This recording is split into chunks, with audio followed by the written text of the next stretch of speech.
Assalomu alaykum kuzatuvchilarimiz.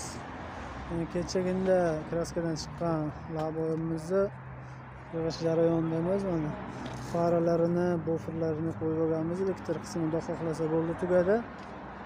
Bakoylarni ham chiroylab sepib, o'ynalarni ham qo'yganmiz.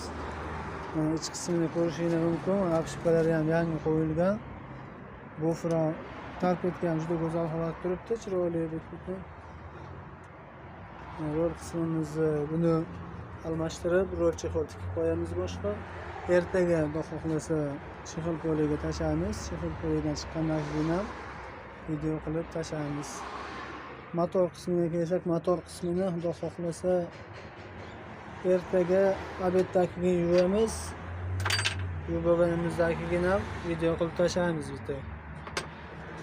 Xudo xohlasa ko'rsatib boramiz. Orqa qismi bu. Kraskalari ham juda go'zal chiqqan. Gaz balon, yangi gaz balon 2025 taqib berdik. Bitta To'raqo'rg'onlik, Namangan To'raqo'rg'onlik mijozimizning mashinalari bu.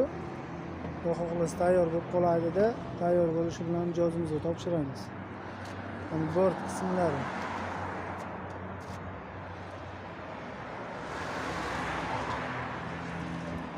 Kimga shunaqa labo yasash, labo svarkasini o'zimi ponna yasab berishimi farqi yo'q. Zakaz olaveramiz. Abdulahot labochiga aloqaga chiqaverasizlar. Nomerlarimiz yozib qoldirilgan.